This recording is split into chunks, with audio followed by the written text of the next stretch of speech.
காலை நேரம், கடற்கரை ஓரம், காலை வீசிக்கிட்டு கையை வீசிக்கிட்டு ஏதோ சண்டைக்கு போகிற சிப்பாய் மாதிரி எல்லோரும் நடந்து போயிட்டுருக்குறாங்க. நடைப்பயிற்சி. அதில் நமக்கு தெரிஞ்ச ஒருத்தர் எதிரில் வந்தார் ரொம்ப வேகமாக.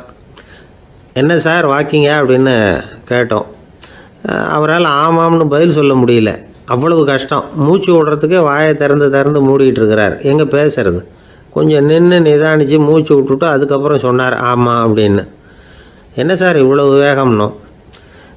உங்கள் பேச்சை கேட்டுவிட்டு தான் சார் நடக்க ஆரம்பித்தோம். நீங்கள் தான் அடிக்கடி சொல்லிகிட்டு இருந்தீங்க நடக்கிறது நல்லதுன்னு. அன்னையிலேருந்து ஆரம்பிச்சுட்டேன். ஆனாலும் ரொம்ப கஷ்டமாக இருக்குது சார். இப்போ பாருங்கள், உங்கள்கிட்ட சுலபமாக பேசக்கூட முடியல, மூச்சு வாங்குது, உடம்பு கூட வலிக்கிறது மாதிரி இருக்குது அப்படின்னு அவர் பாட்டுக்கு பேச ஆரம்பிச்சிட்டார். உங்களை யார் சார் இவ்வளவு வேகமாக நடக்க சொன்னது? வேகத்தை குறைங்க, மெதுவாக நடங்க அப்படின்னோம். நீங்கள் நடக்கிறதுனால என்னென்ன சௌகரியம்னு அன்றைக்கி சொன்னீங்களே தவிர சௌகரியமாக நடக்கிறது எப்படின்னு சொல்லலையே அப்படின்னார் அவர். இன்னமும் லேசாக மூச்சு வாங்கிக்கிட்டே சொன்னால் கூட இவர் சொல்கிறதுலேயும் ஒரு நியாயம் இருக்குது. அதனால் இந்த நடைப்பயிற்சி பண்ணுறவங்க கவனிக்க வேண்டிய சில முக்கியமான குறிப்புகள் இருக்குது. அது என்னென்னங்கிறத அவங்க தெரிஞ்சுக்கணும். அது தெரிஞ்சு வச்சுக்கிறது நல்லது. இதெல்லாம் மருத்துவ நிபுணர்கள் சொல்கிற குறிப்புகள். அவங்க என்ன சொல்கிறாங்க தெரியுமா? உங்கள் வயசு 40க்கு மேலேயா? உங்கள் எடை இருக்க வேண்டியதை விட 10 கிலோ அதிகமாக இருக்குதா? நீங்கள் புகை பிடிக்கிறவரா? இதய நோய், இரத்த நாள நோய், உயர் இரத்த அழுத்தம் இப்படி ஏதாவது உங்களுக்கு உண்டா? அப்படின்னா நீங்கள் உங்கள் இஷ்டத்துக்கு வரிஞ்சு கட்டிக்கிட்டு நடைப்பயிற்சி பண்ண ஆரம்பிச்சிடாதீங்க. முதல்ல ஒரு மருத்துவ பரிசோதனை பண்ணிக்கிங்க, அதுதான் நல்லது அப்படின்னு அவங்க சொல்கிறாங்க. நடக்கிறப்போ, உடற்பயிற்சி செய்கிறப்போ மார்பு பகுதியில் அல்லது வேறு எங்கேயாவது தொடர்ந்து வலி இருந்ததுன்னா பயிற்சியை நிறுத்திவிட்டு டாக்டரை போய் பார்க்கணும். நடைப்பயிற்சி பண்ணுறப்போ உங்கள் சக்திக்கு தகுந்த மாதிரி மெதுவாக அதிக கஷ்டம் இல்லாமல் முன்னேறலாம். அங்கே என்ன போட்டியாக வைக்கிறாங்க? முந்திக்கிட்டு போய் என்ன பண்ண போகிறோம்? பரிசாக வாங்க போகிறோம். அதனால் நிதானம் அவசியம் அப்படிங்கிறது அவங்க ஆலோசனை. தொந்தரவு கொடுக்காத ஷூ, ட்ரெஸ்ஸு இதுகளை உபயோகப்படுத்துங்க. பாதத்தில் ஆடு தசை இருக்குல்ல, அங்கே ஏதாவது பிரச்சனை இருந்ததுன்னா டாக்டரை பாருங்கள். இந்த பாதத்தில் வலி வரும் அந்த இடத்துல. வெயில் காலமாக இருந்தால் தலைக்கு தொப்பி வச்சுக்கோங்க. பனியில் நடந்தாலும் அப்படி தான், தலையை பத்திரமா பார்த்துக்குங்க. நம்மக்கிட்ட ஏதோ கொஞ்சம் உருப்படியாக தெரியறது அது தானே. உடற்பயிற்சிக்கு முன்னாடி பின்னாடி பயிற்சி செய்கிறப்போ நிறைய தண்ணி குடிக்கலாமா. முதல் 1 மாதத்துக்கு கொஞ்சம் தளர்த்தியாக சாவகாசமாக நடக்கலாம்.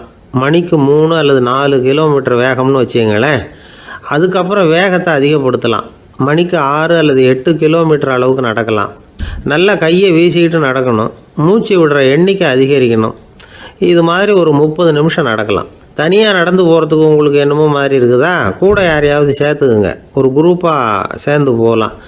நடக்கிறதுங்கிறத ஒரு சந்தோஷமான சமாச்சாரமாக ஆக்கிக்கணும். தினம் இப்படி நடக்க வேண்டி இருக்குதே அப்படின்னு புலம்பிக்கிட்டே போகக்கூடாது. சில பேர் நடக்கிறப்போ கடந்த காலத்தை அசை போட்டுக்கிட்டே போவாங்க. சில பேர் வருங்காலத்தை அசை போட்டுக்கிட்டே போவாங்க. சில பேர் முக்கியமான திட்டம்லாம் இப்படி நடக்கிறப்போ தான் தீர்மானம் பண்ணுவாங்க. நடக்கிறதுனால மன இறுக்கம் குறையுது, பரபரப்பு குறையுது, மன ஆற்றல் பெருகுது, தன்னம்பிக்கை வளருது, முதுமை தள்ளி போகுது, செயல்திறன் அதிகரிக்குது. இதை தவிர உடம்புக்கும் பல விதமான சௌகரியங்கள் ஏற்படுது. அதனால் இது வரைக்கும் நடக்க ஆரம்பிக்காதவங்க இனிமேல் இந்த குறிப்புகளை கவனத்தில் வச்சுக்கிட்டு நடக்க ஆரம்பிச்சுடலாம். சார்லஸ் லேம்ப் அப்படின்னு ஆங்கில இலக்கிய மேதை ஒருத்தர். அவர் ஒரு தரம் உடம்பு சரியில்லைன்னு டாக்டர்கிட்ட போனாராம். டாக்டர் அவரை பார்த்துட்டு, நீங்கள் தினமும் காலையில் வெறும் வயத்தில் நடக்கணும் அப்படின்னாராம். வெறும் வயத்தில் நடக்கிறதுக்கு நான் தயார், ஆனால் வயிறு கிடைக்கணுமே சார். யார் வயத்து மேலே நடக்கிறது டாக்டர் அப்படின்னு கேட்டாராம் இவர். தானத்தில் சிறந்தது எது அப்படின்னு ஒரு கேள்வியை கேட்டு, தானத்தில் சிறந்தது நிதானம் அப்படின்னு அதுக்கு ஒரு பதிலும் சொல்கிறவங்க உண்டு. நிதானம் ரொம்ப அவசியம். அதுவும் இன்றைய உலகத்துக்கு ரொம்ப அவசியம். இன்றைக்கி உலகம் ரொம்ப பரபரப்பாக போய்கிட்டு இருக்குது. பொறுமையாக இருக்கணும்னு நினைக்கிறவங்களால கூட அப்படி இருக்க முடியறதில்ல. பொறுமையை சோதிக்கிறது மாதிரி பல சம்பவங்கள். அதையெல்லாம் சந்திச்சே தீர வேண்டியிருக்குது. எங்கே போனாலும் க்யூவில் நிற்க வேண்டியிருக்குது. எங்கே போனாலும் காத்துக்கிட்டு இருக்க வேண்டியிருக்கு. ஆஃபீஸ்லேயோ வீட்லேயோ கூட நீங்கள் நிதானமாக பொறுமையாக நடந்துக்க தெரியலன்னா உங்களுக்கு சிடுமூஞ்சி, முசுடு இப்படிலாம் பேர் வச்சுருவாங்க. அது உங்களுக்கு தேவையா? சரி, வாழ்க்கையில் பொறுமைசாலின்னு பேர் வாங்கிறதுக்கு என்ன வழி? முதல் பாயிண்ட், நீங்கள் நினைக்கிறது, எதிர்பார்க்கறது, செய்கிறது எல்லாமே 100% கரெக்டாக நடக்கணும்னு ஆசைப்படக்கூடாது. எதுவாக இருந்தாலும் அதில் ஓரளவுக்கு தவறு நடக்கலாம் அப்படிங்கிறத எதிர்பார்த்தே இருக்கணும். ஓரளவுக்கு வந்து அதை அனுமதிக்கணும். ஒரு நண்பரை வந்து 6 மணிக்கு ஒரு இடத்துக்கு வர சொல்லியிருக்கிறீங்க. 6 மணிக்கு அவர் வரலை, உடனே பொறுமை இழந்து நடந்துக்கக்கூடாது. ஒரு 10 நிமிஷம் டிலே ஆகலாம். ஒரு வர்ற வழியில் வந்து பஸ்ஸு கூட ஏதாவது டிராஃபிக்கில் மாட்டியிருக்கலாம். அதெல்லாம் எதிர்பார்த்தே கொஞ்சம் காத்திருக்கிறதுல ஒன்றும் தப்பு இல்லை. சில சமயம் டிலே ஆகிறது கூட நல்லதாக முடியும். ஒரு பஸ்ஸை தவற விட்டுட்டு ஐயோ கொஞ்சம் ஒரு 2 நிமிஷம் முன்னாடி வந்திருந்தா பிடிச்சிருக்கலாமே அப்படின்னு தவிச்சிக்கிட்டு இருப்பாங்க சில பேர். அடுத்தபடியாக வர்ற பஸ்ஸு நேரடியாக நீங்கள் போக வேண்டிய இடத்துக்கே கொண்டு போய் விடுற பஸ்ஸாக கூட இருக்கலாம். அது உங்களுக்கு முன்னாடி தெரியாதுல்ல. சில நெருக்கடியான சூழ்நிலைகளை வந்து தமாஷா எடுத்துக்கிறதுக்கு பழகிக்கணும். சில இடங்களுக்கு போகிறப்ப காத்திருக்கிறதுக்கு நம்ம மனசை தயார்படுத்திக்கிட்டே போகணும். ஒரு ரயிலுக்கோ பஸ்ஸுக்கோ அல்லது விமானத்துக்கோ கப்பல் பிரயாணத்துக்கோ போகிறப்போ அங்கே போய் நீங்கள் மணிக்கணக்கில் கூட காத்துக்கிட்டு தான் இருக்கணும். புறப்படுற நேரம் கூட மாறலாம். நீங்கள் போய் சேர்ந்ததும் அது உடனே புறப்படணும்னு கட்டாயமாக என்ன? அது மாதிரி சமயத்தில் படிக்கிறதுக்குன்னு சில சுவாரஸ்யமான புத்தகங்களையும் கையில் எடுத்துக்கலாம். உங்களை சுற்றி எவ்வளவோ சுவாரஸ்யமான சம்பவங்கள் நடந்துக்கிட்டு இருக்குதுல்ல, அதையெல்லாம் வேடிக்கை பாருங்கள். எதுக்காக காத்துக்கிட்டு இருக்கிறோமோ அந்த காரியத்தில் உண்மையாகவே நமக்கு ஒரு அக்கறை இருந்தால் நமக்கு போர் அடிக்காது. சில கோயில்களில் பார்த்துருப்பீங்க, தரிசனத்துக்காக பக்தர்கள் நாள் கணக்கில் காத்துக்கிட்டு இருப்பாங்க. அவங்களெலாம் அழுத்துக்கிறது இல்லை. ஆண்டவனை தரிசிக்கணுங்கிற உண்மையான அக்கறை இருக்கிறதுனால அவங்களுக்கு போர் அடிக்கிறது இல்லை. ஆனால் சில சினிமா தியேட்டரில் கூட பார்க்கலாமே, சினிமா கியூ கூட அப்படி தான். சாயந்தரம் 6 மணி ஆட்டத்துக்கு காலம்பரம் 6 மணிக்கே போய் கூட காத்துக்கிட்டு இருப்பாங்க. அவங்களுக்கெல்லாம் போர் அடிக்காது, படம் பார்க்குற ஆர்வம். இன்னொரு முக்கியமான விஷயத்தை நாம் பழக்கப்படுத்திக்கணும். லிவ் ஃபார் தி மூமெண்ட் அப்படிங்கிறாங்க நிபுணர்கள். ரொம்ப பேர் எப்படின்னா அடுத்தபடியாக நடக்க போகிற விஷயத்திலேயே கவனமாக இருப்பாங்க. அந்த நினைப்புலேயே இந்த நிமிஷத்தை பொறுமை இல்லாமல் கழிப்பாங்க. ஒருத்தர் இருக்கார், அவர் எப்படின்னா ஆஃபீஸ் முடியறதுக்குள்ளேயே சார் 5 மணிக்கெல்லாம் ரெடியாக இருங்க, நாம் அந்த ஹோட்டலில் போய் டிஃபன் சாப்பிட்ணும் அப்படின்னு 4 மணிலேருந்து சொல்லிகிட்டு இருப்பார். 4:55க்கே பரபரப்பாக ஓடி வருவார். 2 பேரும் புறப்படுவோம், ஹோட்டலுக்கு போவோம், சாப்பிட்டுக்கிட்டு இருப்போம். அப்படி சாப்பிட்டுட்டு இருக்கிறப்ப சார் சாப்பிட்டு முடித்ததும் நேராக ஒரு ஜவுளி கடைக்கு போகிறோம் அப்படிம்பார். பரபரக்க சாப்பிட்டு முடிப்பார், புறப்படுவார்.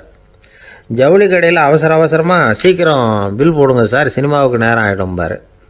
சினிமா தியேட்டரில் உட்காந்து அடுத்தபடியாக எங்கே டின்னர் சாப்பிட்றதுன்னு யோசனை பண்ணிகிட்டு இருப்பார்.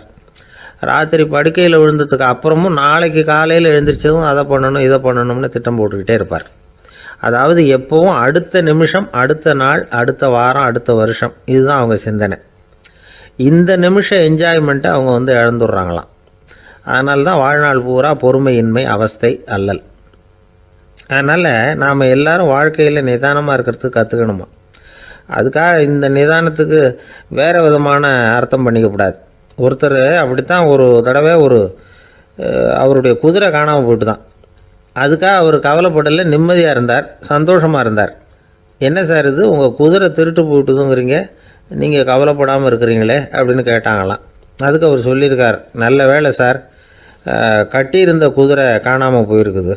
நான் அது மேலே உட்காந்துருக்கிற சமயம் அது காணாமல் போயிருந்ததுன்னா, திருட்டு போயிருந்ததுன்னா நானும் சேர்ந்தில் காணாமல் போயிருப்பேன் அப்படின்னாராம். எவ்வளவு நிதானமான ஆள் பாருங்கள். அர்ஜுனன் கேட்ட கேள்விக்கெல்லாம் பகவான் கண்ணன் வந்து பதில் சொன்னார். அதுக்கு பேர் பகவத்கீதை. அதே மாதிரி உத்தவன் கேட்ட கேள்விக்கும் அவர் பதில் சொல்லியிருக்கிறார். அதுக்கு என்ன பேருனா உத்தவ கீதைன்னு பேர். அது சரி, உத்தவன்னா யார்? கண்ணனுக்கு சின்ன வயசுலேருந்தே தேர் ஓட்டிக்கிட்டு இருந்தவன் அவன் தான். குருஷேத்திர போர் முடிஞ்சது, அதர்மத்தை அழித்து தர்மத்தை நிலைநாட்டி தர்மனுக்கு முடிச்சு விட்டினார் கண்ணபிரான். அதுக்கப்புறம் துவாரகைக்கு திரும்பினார். தான் வந்த காரியம் முடிஞ்சது, அதனால் இளமையிலிருந்தே தனக்கு தேரோட்டியாக இருந்து வந்த உத்தவனை கூப்பிட்டார். இதை பாருப்பா, உனக்கு வேணுங்கிறத கேளுன்னார். அவன் தனக்குன்னு எதையும் கேட்குறதுக்கு ஆசைப்படலை. இருந்தாலும் கேள்வி கேட்குறதில்ல அவன் ரொம்ப கெட்டிக்காரன். அதனால் கேட்க ஆரம்பித்தான். பரந்தாமா, ராஜசூய யாகத்துக்கு தர்மனை கூப்பிட்டு தன்னுடைய அரண்மனையில் விருந்து வச்சான் துரியோதனை. அதுக்கப்புறம் சூதாட்டத்துக்கு கூப்பிட்டான். தர்மன் வந்து தோல்வி அடைகிற மாதிரி பண்ணிவிட்டான். நீங்கள் தான் முக்காலமும் உணர்ந்தவராச்சே, சூதாட்டத்தில் தர்மர் ஜெயிக்கிறது மாதிரி பண்ணியிருக்கக்கூடாதா? இந்த பகடைக்காயை உருட்டுறப்போ நீங்கள் எதிர்பார்த்தது விழற மாதிரி பண்ணியிருக்கலாமே. சரி, அதுதான் இல்லை. வேடிக்கை பார்த்துக்கிட்டு இருந்த பீமன், அர்ஜுனன், நகுலன், சகாதேவன் இவங்களையும் பணையம் வச்சு ஆடுறப்போவாவது காப்பாற்றிருக்கலாம். அதையும் நீங்கள் செய்யலை. பாவம் அந்த அவலை பொண்ணு ஒன்றும் புரியாத ஒன்றும் தெரியாத அந்த உன்னுடைய சகோதரி திரௌபதி அந்த பொண்ணை துச்சாதனன் இழுத்துக்கிட்டு துகில் உரிகிற கட்டத்தில் காப்பாற்றினியே, இது நியாயமா, முறையா, அறமா? இதுதான் உத்தவன் கேட்ட கேள்வி. இதுக்கு பரந்தாமன் பதில் சொல்கிறார். அப்படி கேள் உத்தவா, தருமனை துரியோதனன் சூதாட அழைக்கும் பொழுது என்ன சொன்னான் தெரியுமா? நான் பணையம் வைக்கிறேன், எனக்கு பதிலாக என்னுடைய மாமன் சகுனி பகடக்காய்களை உருட்டுவான்னு சொன்னான். உடனே தருமன் எனக்கு பதிலாக என்னுடைய மைத்துனன் கண்ணன் பகடக்காய்களை உருட்டுவான்னு சொல்லியிருக்கலாமே, அப்படி சொல்லலை. என்ன செஞ்சான் தெரியுமா? துரியோதனன் கூட சூதாட்டத்துக்கு சம்மதிச்சிட்டோம், கடவுளே இது என்னுடைய மைத்துனன் கண்ணபிரானுக்கு தெரியக்கூடாது அப்படின்னு வேண்டிக்கிட்டான். இதனால் தருமன் எனக்கு மனசால் தடை போட்டுட்டான். அதனால் அரண்மனைக்கு வெளியிலேயே என்னை கூப்பிடுவாங்கன்னு நான் காத்துக்கிட்டு இருந்தேன். பீமன், அர்ஜுனன், நகுலன், சகாதேவன், திரௌபதி இவங்களை பணையம் வச்சு ஆடுறப்போவாவது கூப்பிடுவாங்கன்னு பார்த்தேன். அப்பவும் அவங்க என்னை கூப்பிடலன்னு நினைக்கல. திரௌபதியை துச்சாதனன் கூந்தலை பிடிச்சி இழுக்கிறான். அப்போ கூட அவள் தன்னுடைய உடல் பலத்தால் தடுக்கிறதுக்கு முயற்சி பண்ணாலே தவிர என்ன நினைக்கல. துரியோதனன் சபைக்கு இழுத்து செல்லப்பட்ட திரௌபதி அறநூல்களையும் அரச நீதிகளையும் சொல்லிக்கிட்டு இருந்தாலே தவிர என்ன நினச்சே பார்க்கல. துகில் உரிகிற கட்டத்தில் தான் ஹரி ஹரி கண்ணா பரந்தாமன்னு கூப்பிட்டா, அதனால தான் அப்போ போய் நான் காப்பாற்றினேன் அப்படின்னா பரந்தாமன். அப்படின்னா நீ அழைச்சாதான் போவியா, நீயா போக மாட்டியா அப்படின்னு கேட்குறான் உத்தவன். ஆமாம், நான் கூப்பிட்டா தான் போவேன். மனிதர்கள் செய்யக்கூடிய செயல்களையெல்லாம் அவங்கவுங்க போக்கிலேயே விட்டுட்டு வேடிக்கை பார்த்துக்கிட்டு இருப்பேன். நான் குறுக்கிட்டு ஒன்றுமே செய்ய மாட்டேன் அப்படின்னா பரந்தாமன். மனுஷன் தவறு பண்ணுனா திருத்த மாட்டியா, சும்மா பார்த்துக்கிட்டு தான் உட்காந்துருப்பியா அப்படின்னு கேட்குறான் உத்தவன். நான் மனுஷனுடைய உள்ளத்தில் இருக்கிறப்போ என் எதிரில் மனுஷன் தவறு பண்ண மாட்டான் அப்படின்னு ஆனால் கண்ணன். அதாவது யார் நினைக்கிறாங்களோ அவங்க உள்ளத்துலலாம் அவன் இருக்கிறான். அப்படி இருக்கிறப்போ தவறு செய்ய மனுஷன் அஞ்சுவான். இதுதான் உத்தவ கீதைங்கிறது. இந்த காலத்துலேயும் சில பேர் பகவான் மாதிரி அடுத்தவங்க கஷ்டப்படுறத வேடிக்கை பார்த்துக்கிட்டு இருக்கிறது உண்டு. அன்றைக்கி அப்படித்தான் நடுத்தெருவில் ஒரு திருடனை பிடிச்சி எல்லாரும் சேர்ந்து அடிச்சுக்கிட்டு இருக்கிறாங்க. ஒரு ஆள் மட்டும் தள்ளி நின்று அதை வேடிக்கை பார்த்துக்கிட்டு இருக்கான். பார்த்துக்கிட்டு சிரிச்சுக்கிட்டு இருக்கிறான். என்ன சார் இது, பாவம் அந்த ஆளை போட்டு அப்படி அடிக்கிறாங்களே அப்படின்னும். அடிக்கட்டும் சார், அவன் அடி வாங்க வேண்டிய ஆள் தான் அப்படின்னா அவன். ஏன் சார் அப்படி சொல்கிறீங்க அப்படின்னு கேட்டோம். பின்ன என்ன சார், நான் ஒருத்தர் பையில் இருந்த பர்ஸை எடுக்கிறதுக்கு முயற்சி பண்ணிக்கிட்டு இருந்தேன், அதுக்குள்ளே அவன் முந்திக்கிட்டு அப்வேஸ் பண்ணிவிட்டான், பர்ஸை அவன் எடுத்துட்டான். பார்க்குறதுன்னா எடுக்கிறது அவனா? என்ன சார் நியாயம் இது, நல்லா வாங்கட்டும் அப்படிங்கிறான். ஒரு ஊரில் ஒரு சித்தர் இருந்தார், சூஃபி சித்தர். அவர் ஞானம் பெற்ற ஒரு சித்தர். ஒரு நாள் அந்த நாட்டு மன்னன் அவரை பார்க்கறதுக்காக வந்தான். என்ன வேணும் உனக்குன்னு கேட்டார். நான் கடவுளை பார்க்கணும், அதுக்கு நீங்கள் தான் உதவி பண்ணணும் அப்படின்னா அவன். சித்தர் கொஞ்சம் யோசனை பண்ணார். சரி போயிட்டு நாளைக்கு வாடினார். அதே மாதிரி மன்னன் போயிட்டு அடுத்த நாள் வந்தான். இங்கே நீ என்னோட ஒரு வாரம் தங்கியிருக்க வேண்டியிருக்கும்னார். சரின்னா ஒரு பிச்சை பாத்திரத்தை தூக்கி கையில் கொடுத்தார். அவனுக்கு ஒன்றும் புரியல, இருந்தாலும் வாங்கிட்டான். வாங்கிட்டு இதை என்ன செய்யணும் அப்படின்னு கேட்டான்.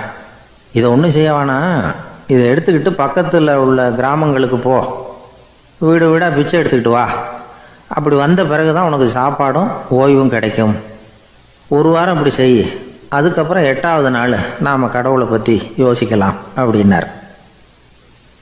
இப்படி இவர் சொன்னதை கேட்டதும் அந்த அரசனுக்கு அதிர்ச்சி ஆயிட்டுது. ஒரு மாதிரி ஆயிட்டான்.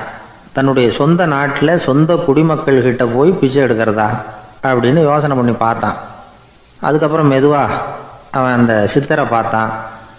ஐயா, சொந்த நாட்டிலேயே பிச்சை எடுக்கிறதுன்னா எனக்கு ஒரு மாதிரியாக இருக்குது, வெக்கமாக இருக்குது. நான் வேணும்னா வெளி தேசத்தில் எங்கேயாவது போய் பிச்சை எடுக்கவா அப்படின்னு கேட்டான். இதுக்கு அந்த சித்தர் ஒரு சம்மதிக்கலை. இதை பாரு, உன்னால் பிச்சை எடுக்க முடியலன்னா பேசாமல் திரும்பி அரண்மனைக்கே போயிடு, அதுக்கப்புறம் கடவுளை பற்றியெல்லாம் பேசுகிறதுக்கு என்னை தேடிட்டு வரக்கூடாது அப்படின்னு விட்டார். மன்னன் தயங்கினான். இருந்தாலும் மனசை சரி பண்ணிட்டு சம்மதிச்சான். சரிங்க, ஒரு வாரம் இங்கே தங்குறேன், நீங்கள் சொல்கிறது மாதிரி பக்கத்து கிராமங்களுக்கு போகிறேன், வீடு வீடாக பிச்சை எடுக்கிறேன், வர்றேன் அப்படின்னா. ஒரு வாரம் தெரு தெருவாக பிச்சை பாத்திரத்தோடு அலைஞ்சான். சொந்த ஊரில் சொந்த குடிமக்கள்கிட்ட பிச்சை எடுத்தான். 7 நாள் முடிஞ்சுது. 8வது நாள் அந்த சித்தர் மன்னனை கூப்பிட்டார். இப்படி வாழ்னார். வந்தான். இனிமே நீ கடவுளை பற்றி என்கிட்ட கேட்கலாம்னார். இனிமே கேட்கறதுக்கு ஒன்றுமே இல்லை சுவாமின்னா இவன். ஒரு வார காலம் பிச்சை எடுத்த பிறகு தான் கடவுளை காண முடியும் அப்படின்னு நான் கனவு கூட காணவில்லைன்னா. அப்படின்னா நீ பிச்சை எடுத்த காலத்தில் அப்படி என்னதான் நடந்தது அப்படின்னு கேட்டார் அவர். சுவாமி, ஒரு வார காலம் பிச்சை எடுத்ததில் என்னுடைய ஆணவம் அழிஞ்சுட்டுது. அது இப்போ இருக்கிற இடமே தெரியல. இப்போ அதை காணவே காணோம். பிச்சைக்காரனாக இருந்தப்போ பெற்றதை மன்னனாக இருக்கும்போது பெற முடியாதுங்கிறத புரிஞ்சுக்கிட்டேன் அப்படின்னா மன்னன். அடக்கம் பிறந்தவுடன் தெய்வீக கதவுகள் திறந்து கொள்ளுகின்றன அப்படிங்கிறார் ஓஷோ. நம்மால் ஒருத்தன் ஆணவம் அழியணுங்கிறதுக்காக ஒரு திருவோட்டை எடுத்துக்கிட்டு தெரு தெருவாக பிச்சை எடுக்க ஆரம்பித்தான். என்ன, தெய்வீக கதவுகள் திறந்துதா அப்படின்னு கேட்டார் ஒருத்தர். தெய்வீக கதவு திறக்கிறதுக்கு முன்னாடியே எங்கள் வீட்டு கதவு சாத்திக்கிட்டுதுன்னா. என்னடா சொல்கிறேன்னார். இனிமேல் வீட்டுக்குள்ளேயே வர வேணாம், இதையே தொழிலாக வச்சுக்கோ அப்படின்னு எங்கள் வீட்டில் சொல்லிவிட்டாங்க சார் அப்படின்னா. ஒரு ஊரில் ஒரு மன்னர் இருந்தார். ஒரு நாள் அவருடைய அரசவைக்கு ஒரு ஓவியன் வந்தான். அவன் சீனா தேசத்திலிருந்து வந்தவன், தாவோ சிந்தனையாளன். அவன் அங்கே வந்து மன்னர் முன்னாடி நிற்கிறான். யாரும் செய்ய முடியாத ஒரு காரியத்தை என்னால் செய்ய முடியும்னா. இவன் இப்படி சொன்னதை கேட்டதும் ஏற்கனவே அங்கே இருந்த அரசவை ஓவியன் ஒருத்தனுக்கு கோபம் வந்துட்டுது. இதோ பாரு, இப்படிலாம் பேசக்கூடாது, நான் வேணும்னா உன்னுடைய சவாலை ஏற்றுக்கிறேன் அப்படின்னா. நாம் 2 பேரும் ஓவியம் தீட்டுவோம், அதை பார்த்துட்டு நம்ம 2 பேரில் யார் சிறந்த ஓவியன் அப்படிங்கிறத மன்னரே தீர்மானம் செய்யிட்டோம், என்ன சொல்கிற அப்படின்னு கேட்டான் அவன். அவனும் சரின்னு ஒத்துக்கிட்டான். போட்டி ஆரம்பமாச்சு. அரசர் அவங்களுக்கு 2 சுவர்களை ஒதுக்கி கொடுத்தார். 6 மாத காலம் அவகாசம் கொடுத்தார். 2 ஓவியர்களும் அவங்கவுங்க வேலையை ஆரம்பித்தாங்க. இரவு பகலாக வேலை செய்ய ஆரம்பிச்சுட்டாங்க. 6 மாதம் முடிஞ்சது. அரசர் வந்து பார்த்தார். முதல்ல தன்னுடைய அரசவை ஓவியர் தீட்டியிருந்த ஓவியத்தை பார்த்தார். ரொம்ப பிரமாதமாக இருந்தது, பாராட்டினார். இதோ பாரு, உன்னுடைய ஓவியம் அற்புதமாக இருக்குது, உயிரோட்டம் உள்ளதாக இருக்குது, கலையின் உச்சமே இதுதான், இதை விட சிறந்த ஒரு ஓவியத்தை வேற யாராலையும் படைக்க முடியாது அப்படின்னார். அதுக்கப்புறம் அந்த சீன ஓவியன்கிட்ட போனார். எங்கே உன்னுடைய ஓவியம்னு கேட்டார். திரைச்சீலையை விலக்கி விட்டு பாருங்கன்னா. மன்னர் வந்து அந்த திரைச்சீலையை விளக்குனார். உள்ளே வந்து ஓவியம் இருக்க வேண்டிய இடம் கண்ணாடி மாதிரி தெரிஞ்சுது. அவன் அந்த 6 மாத காலமாக அந்த சுவரை வந்து தேய்ச்சி தேய்ச்சி கண்ணாடி மாதிரி ஆக்கி வச்சிருக்கிறான். அதுக்கு நேராக எதிர் சுவரில் அரசவை ஓவியன் தீட்டின ஓவியம் இருக்குது. அது எதிரில் இருந்த இந்த கண்ணாடியில் பட்டு பிரதிபலிக்குது. மன்னர் யோசனை பண்ண ஆரம்பித்தார். அப்புறம் அந்த சீன ஓவியனை பார்த்து கேட்டார். இதை பாரு, நீ என்னுடைய ஆளை வந்து தோற்கடிச்சுட்ட அப்படிங்கிறதுல சந்தேகம் இல்லை, ஆனாலும் எங்களை ஏமாற்றி இருக்கிற, எந்த ஓவியமும் நீ வரையிலையே அப்படின்னார். அரசே, இதுதான் உண்மையான ஓவியம், உயிருள்ள ஓவியம். இது வந்து மனோபாவங்களை பிரதிபலிக்கும், மாறுகின்ற காலங்களை அப்படியே காட்டும் அப்படின்னா அந்த சீன ஓவியன். கையால் வரைகிற ஓவியங்களில் சலனம் இல்லை, கண்ணாடி அப்படி கிடையாது, சக்தியின் ஓட்டம் அதில் எப்பவும் இருந்துக்கிட்டே இருக்கும். கண்ணாடி மட்டுமே ஜீவனுள்ள ஓவியமாக இருக்க முடியுங்கிறத அந்த சீன ஓவியன் தெரிஞ்சு வச்சிருந்தான். ஏன்னா அவன் ஒரு தாவோ சிந்தனையாளன். ஒவ்வொரு குழந்தையும் இந்த கண்ணாடியோடு தான் பிறக்குது. ஆனால் நாம் என்ன செய்கிறோம்னா ஓவியங்களை கண்ணாடி மீது பதிப்பிச்சு விட்றோம். கண்ணாடி நம்மளை பிரதிபலிக்குது. நம்முடைய அழகோ அவலட்சணமோ கண்ணாடியை பாதிக்கிறது இல்லை. ஏன்னா அதுக்கு மனம் கிடையாது. கடந்து போன வினாடியை பற்றி அது சிந்திக்கிறது இல்லை. அடுத்த கணத்தை பற்றின எதிர்பார்ப்பும் அதுக்கிட்ட கிடையாது. அதுதான் பற்றற்ற நிலை. மனிதனுக்கு தேவைப்படுறது அதுதான். கண்ணாடிக்கிட்டே இருந்து நாம் வந்து கற்றுக்கொள்ள வேண்டிய பாடம் இது. வாழ்க்கையில் வந்து மனிதர்களை நேசிக்கலாம், உலகின் அழகையெல்லாம் பிரதிபலிக்கலாம், ஆனால் எதையும் பற்றி கொண்டு விடக்கூடாது அப்படிங்கிறது பெரியவர்கள் அறிவுரை. துயரம்ங்கிறது பற்றுக்களின் சாயை. கண்ணாடி முன்னாடி நிற்கிறப்போவெல்லாம் நமக்கு இந்த ஞாபகம் வரணுமா. ஒரு குடும்பத் தலைவர் ஒரு நாள் காலையில் விடிஞ்சு எழுந்திரிச்சதும் சத்தம் போட்டார். யார் இந்த கருங்குரங்கு படத்தை என் ரூமில் கொண்டாந்து மாட்டி வச்சது அப்படின்னு கத்தினார். சமையல் கட்டிலிருந்து மனைவி பதில் சொன்னாங்க. தூக்க கலக்கத்தில் உளராதுங்க, நல்லா பாருங்க, அது படம் கிடையாது, முகம் பார்க்குற கண்ணாடி அப்படின்னாங்க. ஒரு பள்ளிக்கூடம் வகுப்பு நடந்துக்கிட்டு இருக்கு. ஆசிரியர் பாடம் நடத்திக்கிட்டு இருக்கிறார். நடத்தி முடித்த உடனே கேட்டார், மாணவர்களே, இது வரைக்கும் நான் நடத்தின பாடத்தில் உங்களுக்கு ஏதாவது சந்தேகம் இருக்கா அப்படின்னு கேட்டார். அப்புறம் ஒவ்வொருத்தராக கேட்டார். ஒரு மாணவன் எழுந்திருச்சான்.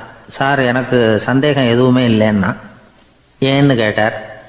ஏன்னா எனக்கு நீங்கள் நடத்தின பாடம் தெளிவாக புரிஞ்சுட்டுது, அதனால் சந்தேகம் வரலன்னா. இன்னொரு மாணவன் எழுந்திருச்சான். சார், எனக்கும் சந்தேகம் எதுவும் இல்லைன்னா. ஏண்டான்னு கேட்டார். ஏன்னா எனக்கு நீங்கள் நடத்தின பாடம் எதுவுமே புரியல, அதனால் சந்தேகம் வரல அப்படின்னா. இந்த இடத்துல நாம் கொஞ்சம் சிந்திச்சு பார்க்கணும். இந்த உலகத்தில் எல்லாம் புரிஞ்ச ஒருத்தனுக்கும் சந்தேகம் வராது, எதுவுமே புரியாத ஒருத்தனுக்கும் சந்தேகம் வராது. அறகுறையாக புரிஞ்சுக்கிட்டவன் இருக்கான் பாருங்க, அவனுக்கு தான் அடிக்கடி சந்தேகம் வரும். ஆக மாணவர்களை இந்த 3 வகையாக பிரிக்கலாம். அதே மாதிரி தான் மனிதர்களையும் 3 வகையாக பிரிக்கிறாங்க ஆன்மீகவாதிகள். ஒரு ஆன்மீக பெரியவர் என்ன சொல்கிறார் தெரியுமா? இந்த உலகத்தில் 3 வகையான மனிதர்கள் இருக்கிறாங்களாம். முதல் வகை எப்படி தெரியுமா? இவங்களுக்கு எதையும் தெரிஞ்சுக்கணுங்கிற அவசியமே கிடையாது. ஏன்னா அவங்களுக்கு எல்லாமும் தெரியும். இவங்க ஞானத்தின் முழு வடிவாக இருக்கிற காரணத்தினால அவங்களுக்கு எந்த சந்தேகமும் இல்லை, எந்த கேள்விகளும் கிடையாது. இந்த நிலையில் இருக்கிறவன் கிருஷ்ணன். எல்லாத்துக்கும் விட தெரிஞ்சுக்கிட்ட நிலையில் அவன் விடையாக மாறிவிட்டான் அப்படின்னு சொல்லுவாங்க. 2வது நிலையில் இருக்கிறவன் அர்ஜுனன். இவனுக்கு எப்போ பார்த்தாலும் கேள்விதான், சந்தேகம்தான். பதில் சொல்ல சொல்ல அவனுக்கு இருக்கிற சந்தேகமும் அதிகமாகிக்கிட்டே இருக்கும், குறையவே குறையாது.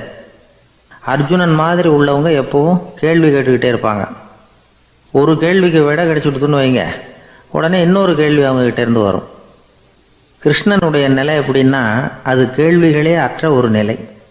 அர்ஜுனனுடைய நிலை எப்படின்னா அது கேள்விகளை தவிர வேறு எதுவும் அற்ற ஒரு நிலை.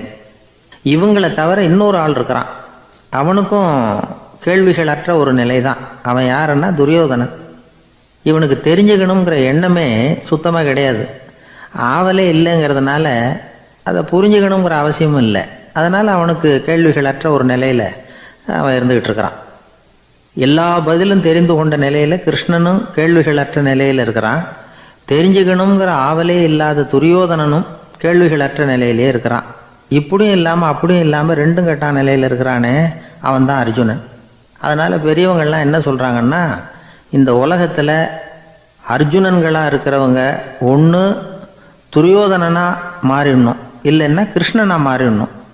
இதை தவிர வேற வாய்ப்பு இல்லை. துரியோதனன் மாதிரி உள்ளது விலங்கு நிலை, கிருஷ்ணன் மாதிரி உள்ளது தெய்வ நிலை. அர்ஜுனன் விலங்காவும் ஆக முடியல, தெய்வமாகவும் ஆக முடியல. இப்படி 2ம் கெட்டானா இருக்கிற வரைக்கும் இந்த கேள்விகளும் பிரச்சனைகளும் இருந்துக்கிட்டே தான் இருக்கும். இதுதான் பெரியவர்கள் சொல்லுகிற அனுபவ உண்மை. ஒரு ஆசிரியர் ரொம்பவும் விரிவாக விளக்கமாக பாடம் நடத்தின பிறகு, மாணவர்களே ஏதாவது சந்தேகம் இருந்தால் கேளுங்கன்னாராம். ஒரு மாணவன் எழுந்திருச்சான். சார், எனக்கு ஒரு சந்தேகம்னா. என்னன்னு கேட்டார். இது வரைக்கும் என்ன பாடம் சார் நடத்துனீங்க அப்படின்னா அந்த பையன். ரொம்ப பேருக்கு கூட்டத்தில் பேசுறதுன்னா பயம். நமக்கு ஒன்றும் தெரியாதுன்னு மற்றவங்க நினச்சிடக்கூடாதுங்கிற எண்ணம் தான் இதுக்கு காரணம். ரொம்ப முக்கியமான ஒரு கூட்டம்னா பயமும் அதிகமாக இருக்கும். முக்கியமானவங்கள்லாம் வருவாங்களே, அவங்களாம் நம்மளை பற்றி மட்டமாக நினச்சிருவாங்களே அப்படிங்கிற பயம் வந்துடும்.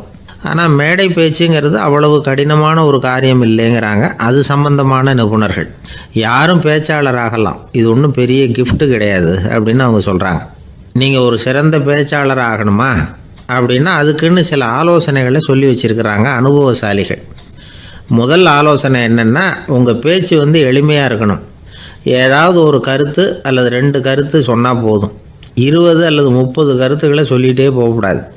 2வது ஆலோசனை, நீங்கள் என்ன பேச போகிறீங்கிறது முதல்ல உங்களுக்கு நல்லா புரியணும். அதுக்கப்புறம் தான் அதை அடுத்தவங்களுக்கு புரிய வைக்க முடியும். எப்படி ஆரம்பிக்க போகிறோம், எந்த கருத்தை முக்கியமாக வலியுறுத்த போகிறோம், எப்படி முடிக்க போகிறோம் அப்படிங்கிறத முதல்ல நல்லா சிந்தித்து மனசில் வச்சுக்கணும். கடைசியாக என்ன சொல்கிறீங்களோ அதுதான் கேட்குறவங்க மனசில் நிற்கும். 3வது ஆலோசனை என்னென்னா, உங்கள் பேச்சு சுருக்கமாக இருக்கணும். ஒரு 15 நிமிஷம் பேசுகிறது ரொம்ப பொருத்தம். மணிக்கணக்கில் பேசிக்கிட்டு இருக்கிறது நல்லதில்லை. 4வது ஆலோசனை, நீங்கள் பேசுகிறது உண்மையாக இருக்கணும். உங்களுக்கு உண்மையான அனுபவங்கள் இருக்கும், அதை சொல்லலாம். உங்களுடைய உண்மையான அனுபவங்களை மற்றவங்களோட பகிர்ந்துக்கணும், அதுதான் முக்கியம். 5வது ஆலோசனை, ஆரம்பத்தில் கொஞ்சம் நேரம் உங்களை பற்றியும் எதிரில் உள்ளவங்களை பற்றியும் சம்மந்தப்படுத்தி ஏதாவது பேசி ஒரு நெருக்கத்தை ஏற்படுத்திக்கணும். ஒவ்வொருத்தரும் இப்போ இவர் பேச போகிறது நம்ம சம்மந்தப்பட்டது அப்படின்னு நினைக்க ஆரம்பிச்சிருவாங்கல்ல. அதுக்கப்புறம் அவங்க கேட்க தயாராகிட்டாங்கன்னு அர்த்தம். எதிரில் உட்காந்துருக்கிற கூட்டத்திலேருந்து 3 பேரை தேர்ந்தெடுங்க. அதாவது வலது பக்கம் ஒருத்தர், நடுவில் ஒருத்தர், இடது பக்கம் ஒருத்தர். அதாவது உங்களை ரொம்ப கனிவாகவும் ஆர்வமாகவும் பார்க்குறவராக பார்த்து தேர்ந்தெடுத்துங்க. மனசுக்குள்ளே நீங்கள் பேசும்பொழுது என்ன பண்ணணும்னா, இவங்களை நேருக்கு நேராக மாறி மாறி பார்த்துக்கிட்டே பேசுனீங்கன்னா நீங்கள் ஏதோ ஒட்டுமொத்த கூட்டத்தையும் பார்த்து பேசுகிறதாக ஒரு உணர்வு அது ஏற்படுத்திவிடும். 6வது ஆலோசனை என்னென்னா, சொற்பொழிவுன்னா நீங்கள் பேசணும், படிக்கக்கூடாது. எழுதி படிக்கிறது நல்லா இருக்காது. குறிப்புகள் வேணும்னா வச்சுக்கலாம். படிக்கிறது பேப்பர்லேருந்து வர்றது மாதிரி இருக்கும், பேசுகிறது இதயத்திலேருந்து வர்றது மாதிரி இருக்கும். அப்புறம் 7வது ஆலோசனை சொல்கிறாங்க. அது என்னென்னா, மேடையில் ஏறி நின்ன உடனே இயல்பாக மூச்சை இழுத்து விட்டுங்க, இயல்பு நிலைக்கு வாங்க, அதுக்கப்புறம் இயல்பாக பேச ஆரம்பிக்கலாம் அப்படிங்கிறாங்க. இவ்வளவும் பேச்சு கலையில் வல்லுநர்களாக இருக்கிறவங்க சொல்லுகிற ஆலோசனைகள். இதையெல்லாம் கடைபிடிச்சா நமக்கும் அதுக்கும் வெகு தூரம்னு நினச்சிக்கிட்டு இருந்த ஒன்று இப்போ கிட்டத்தில் நெருங்கி வந்துடும். நாம் சொல்கிறபடியெல்லாம் அது கேட்கும். ஒரு பேச்சாளர், அவருக்கு சுருக்கமாகவே பேச தெரியாது. மேடையில் ஏற்றி விட்டுவிட்டா போதும், ஆரம்பிச்சிருவார், நிறுத்த மாட்டார், பேசிக்கிட்டே இருப்பார். ஒரு தடவை அவர் ஒரு கூட்டத்தில் ரொம்ப நேரம் பேசிக்கிட்டே இருக்கிறார். எதிரில் பொறுமை இழந்த ஒருத்தர் தன்னுடைய கை கடிகாரத்தை காட்டினார். அதை கவனித்த பேச்சாளர், மன்னிக்கணும், கை கடிகாரம் நான் கொண்டுகிட்டு வர மறந்துட்டேன், அதுதான் நேரம் போனதே தெரியல அப்படின்னு சொல்லியிருக்கிறார். இதுக்கு அவர் சொன்னாராம் கோபமாக, ஏய்யா கடிகாரத்தை தான் பார்க்க முடியல, மறந்துட்டேன், பக்கத்தில் மாட்டியிருக்கிற கேலண்டரையாவது பார்க்கக்கூடாதா அப்படின்னாராம். ஜெருசலேம் அங்கே உள்ள ஒரு தேவாலயம். அதில் உள்ள பலிபீடத்தின் முன்னாடி ஒரு பெட்டி உண்டு. அது காணிக்கை பெட்டி. ஆலயத்துக்கு வர்றவங்க பிரார்த்தனை பண்ணிவிட்டு திரும்பி போகிற சமயத்தில் அந்த பெட்டியில் காணிக்கை போடுவாங்க. அவங்களால எவ்வளவு முடியுமோ அவ்வளவு போடுறது வழக்கம். அவங்கவுங்க வசதிக்கு தகுந்த மாதிரி போடுவாங்க. வசதி உள்ளவங்களாக இருந்தாலும் சரி, வசதியே இல்லாத வறியவர்களாக இருந்தாலும் சரி, ஆலய காணிக்கை பெட்டியில் காசு போடுறது அவங்களுக்கு ரொம்ப பெருமையான ஒரு செயல். ஒரு சமயம் இயேசு தம்முடைய சீடர்களோடு அந்த ஆலயத்துக்கு வரார். அங்கே உட்காந்து ரொம்ப நேரம் வழிபாடு பண்ணிகிட்ருக்கிறார். சீடர்களும் அந்த ஜபத்தில் கலந்துக்கிட்டாங்க. வழிபாடு முடிஞ்சுது. இயேசு உட்காந்துருக்கிறார். காணிக்கை பெட்டியில் காசு போடுறவங்கள கவனிக்கிறார். சீடர்களும் அதையே கவனிச்சிக்கிட்டு இருக்கிறாங்க. ரொம்ப பேர் வரிசையாக வந்தாங்க. அவங்களால முடிஞ்ச அளவுக்கு காசு போட்டுட்டு அவங்க பாட்டுக்கு போய்கிட்டு இருக்கிறாங்க. வசதியானவங்க நிறைய பேர் வந்தாங்க. அதுக்கு மத்தியில் வயசான ஒரு அம்மா, அவங்களும் காசு போட்டுட்டு போகிறாங்க. இப்போ இயேசு தன்னுடைய சீடர்கள் பக்கம் திரும்பினார். ஒரு கேள்வி கேட்டார். இப்போ இந்த காணிக்கை பெட்டியில் நிறைய பேர் காசு போட்டுட்டு போகிறத நீங்கள் கவனிச்சிங்க. இன்றைக்கி இந்த காணிக்கை பெட்டியில் ரொம்பவும் அதிகமாக காசு போட்டது யார் அப்படின்னு கேட்டார். முதல்ல வந்தார் ஒரு பெரிய மனுஷன், அவர் தான் அதிகமாக போட்டார் அப்படின்னார் ஒருத்தர். 3ஆவதாக வந்தவர் தான் அதிகமாக போட்டார், நான் கவனித்தேன் அப்படின்னாரு இன்னொருத்தர். இப்படி ஆளுக்கு ஒரு விதமாக சொல்கிறாங்க. கடைசியாக இயேசு சொன்னாராம், இன்றைக்கு அந்த பெட்டியில் அதிகமாக காசு போட்டவங்க அந்த வயசான அம்மா தான் அப்படின்னாராம். சீடர்களுக்கு ஒன்றும் புரியல. அந்த அம்மா ரொம்பவும் ஏழையாச்சே, அவங்க எப்படி அதிகமாக காணிக்கை செலுத்த முடியும் அப்படிங்கிறது அவங்க சந்தேகம். இயேசு விளக்குனார். நிறைய பேர் வந்தாங்க, நிறையவே காசுகள் போட்டாங்க, அது உண்மைதான். ஆனால் அந்த அம்மா என்ன பண்ணாங்க கவனிச்சிங்களா? வந்தாங்க, தன்னுடைய காசு பையை திறந்தாங்க, அப்படியே கொட்டுனாங்க. அதில் இருந்தது 2 காசுகள் தான். அந்த 2 காசும் காணிக்கை பெட்டியில் விழுந்துட்டுது. மற்றவங்கள்லாம் தங்கள்கிட்ட இருந்த செல்வத்தின் ஒரு சிறு பகுதியை எடுத்து பெட்டியில் போட்டாங்க. ஆனால் இந்த அம்மா தன்கிட்ட என்ன இருந்ததோ அதை அப்படியே போட்டுட்டாங்க. தன்னுடைய பிழைப்புக்காக வச்சுருந்த அவ்வளவையும் இழக்கிறதுக்கு தயாராகிட்டாங்க. அவ்வளவு தாராள மனசு அவங்களுக்கு. அதனால் அவங்க செலுத்தின காணிக்கை தான் அளவில் அதிகம் அப்படின்னார். விலை மதிப்பில்லாத முத்து புதையல் ஒருத்தனுக்கு கிடைக்க போகுதுன்னு வச்சுக்கோங்க. அதன் மதிப்பை உணர்ந்தவன் என்ன பண்ணுவான்? அதை அடையிறதுக்காக தன்கிட்ட இருக்கிற எதையும் கொடுக்கறதுக்கு தயாராக இருப்பான் இல்லையா? அது மாதிரி தான் இதுவும் அப்படின்னார். உலக மதிப்பீடுகளை துரும்பா தூசியாக மதித்து அதையெல்லாம் உதறி விடுகிறவன் இறையருள் அப்படிங்கிற இணையில்லாத செல்வத்தை பெறுகிறான் அப்படிங்கிறது இதில் உள்ள கருத்து. இறைவனுக்காக இழப்பதுன்னா துன்பப்படுகிறவர்களுக்காக, ஏழைகளுக்காக, ஏதுமற்றவர்களுக்காக இழப்பது அப்படின்னு அர்த்தம். உங்கள் அயலானுக்கு நீங்கள் என்ன உதவி செய்தாலும் அதை எனக்கே செய்கிறீர்கள் அப்படின்னு இயேசு சொல்லியிருக்கிறார். அடுத்தவங்களுக்கு உதவணுங்கிற குணம் இன்றைக்கி ரொம்ப குறைஞ்சி போச்சு. ஒருத்தன் வாழைப்பழத்தோல் வழுக்கி கீழே விழுந்துட்டான். பக்கத்தில் இருந்த நண்பன் உடனே இவனை தூக்கிக்கிட்டு போய் ஆஸ்பத்திரியில் சேர்த்துட்டான். அதுக்கப்புறம் சொன்னான், நீ அந்த வாழைப்பழத்தோலில் காலை வைக்க போகிறத முன்னாடியே நான் கவனிச்சுட்டேன் அப்படின்னு நானா. அப்படின்னா அப்போவே நீ எனக்கு உதவி செஞ்சுருக்கலாமே அப்படின்னு நானா அவன். நான் டாக்டருக்கு உதவலாம்னு நினச்சிட்டேன் அப்படின்னா இவன்.